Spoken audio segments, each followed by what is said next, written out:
Provar os espíritos é uma responsabilidade que todos os cristãos são convidados a assumir. Na verdade, a Bíblia adverte de uma forma muito clara que todos nós devemos provar os espíritos para saber se são de Deus ou não. Inclusive, o apóstolo João, em sua primeira epístola, no capítulo 4, versículo 1, escreve o seguinte: Amados, não deis crédito a qualquer espírito, mas provai se os espíritos são de Deus, porque muitos falsos profetas têm saído pelo mundo. E o que isso significa? Significa que o cristão tem o dever de analisar e julgar todas as coisas à luz da palavra de Deus, a fim de poder discernir o que de fato procede de Deus.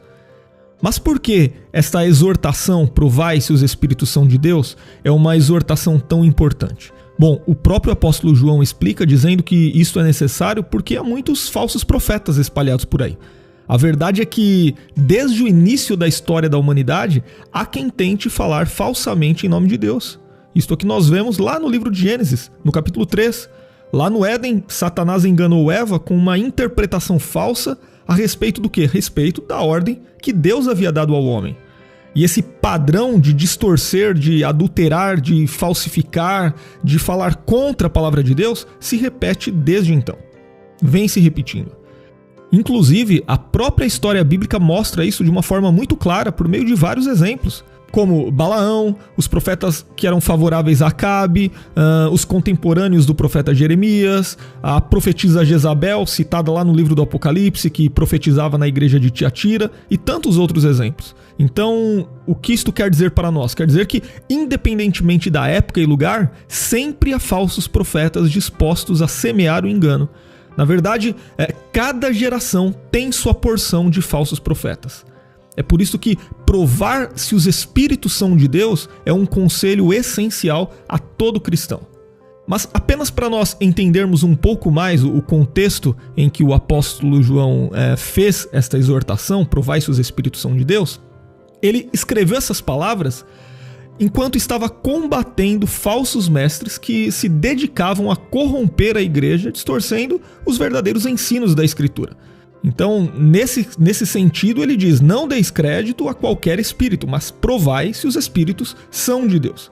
Porque, influenciados pela filosofia grega, esses falsos mestres alegavam ter um tipo de conhecimento superior que lhes revelava uma verdade que não estava disponível a todos.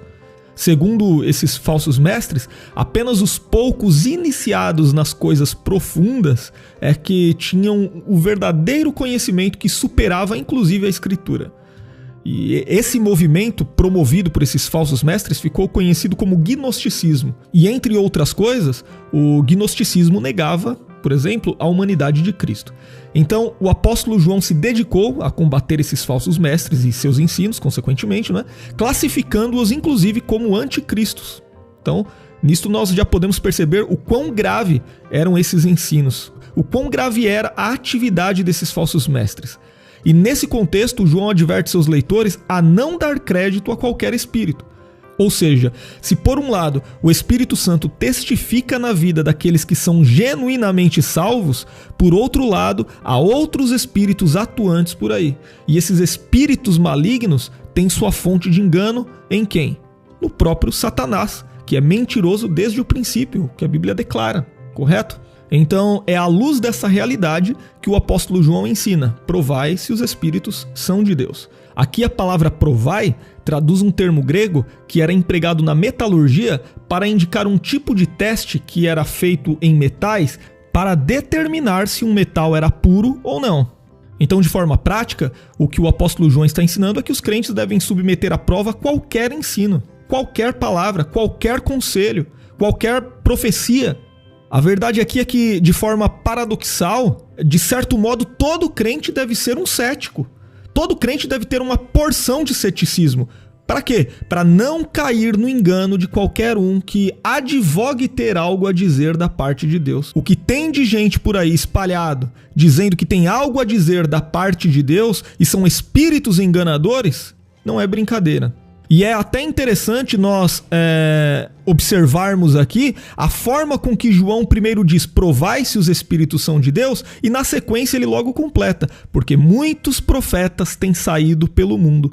E o que isto significa? Significa que são os espíritos demoníacos que impulsionam os falsos profetas que estão espalhados por aí. Ao contrário do Espírito de Deus, que é o Espírito da verdade e que habita nos redimidos, esses espíritos que habitam nos falsos profetas são espíritos do erro e da mentira. E qual a importância de nós provarmos os espíritos? Bom, a importância de provar se os espíritos são de Deus é muito bem definida em várias passagens bíblicas. Lá no livro de Neemias, por exemplo, nós lemos sobre um episódio em que Sanbalat e Tobias subornaram falsos profetas para induzir Neemias ao erro. Neemias estava lá reconstruindo, né, os muros de Jerusalém. Os inimigos, os adversários, os opositores da obra de Deus não conseguiram parar por ameaças, pela força, aquela obra de reconstrução. Então eles tentaram parar a obra fazendo o quê? Fazendo Neemias pecar. E o que eles usaram? Qual foi a artimanha que eles usaram ali? Subornaram profetas para profetizarem falsamente a Neemias, induzindo ao pecado.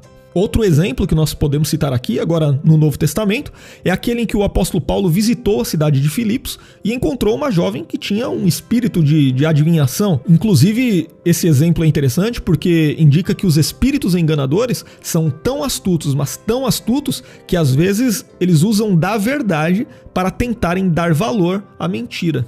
Isto nós podemos entender lá no capítulo 16 do livro de Atos dos Apóstolos.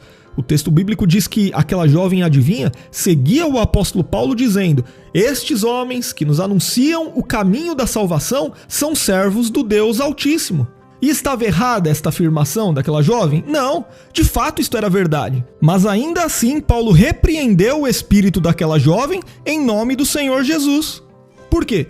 Porque aquela jovem era famosa na cidade, ela tinha dado muito lucro aos seus senhores com suas adivinhações. Se Paulo não tivesse repreendido o espírito daquela jovem, ele fatalmente teria validado a atividade daquele espírito enganador, o que certamente traria problemas para a pureza do evangelho em Filipos. Então, provar se os espíritos são de Deus é algo absolutamente essencial. Mas aí vem a pergunta, não é? Como provar se os espíritos são de Deus? Como provar os espíritos? Bom, obviamente, nós não podemos ver os espíritos, não é verdade? Mas nós podemos ouvir e compreender os ensinamentos e os conselhos desses espíritos.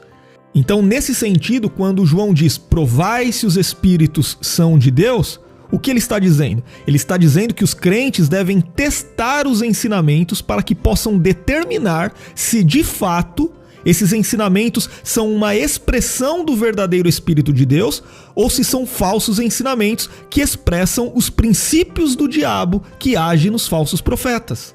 Voltando aqui ao exemplo de Neemias, nós podemos entender de forma clara e objetiva como é que isso pode ser possível. Nós vemos que Neemias ele recebeu um conselho, uma profecia de que ele deveria fugir e entrar para dentro do templo. Então, Neemias analisou esse conselho, analisou essa profecia à luz da palavra de Deus. Primeiro, ele percebeu que havia sido o próprio Deus que o designou para a obra de reconstrução dos muros de Jerusalém. Então, seria muito estranho agora Deus estar mandando que ele fugisse. E em segundo lugar, Neemias também sabia que a palavra de Deus não deixava qualquer dúvida de que apenas os sacerdotes tinham o direito de entrar no templo. Então, analisando tudo isso, Neemias concluiu o seguinte, lá em Neemias capítulo 6, versículo 11.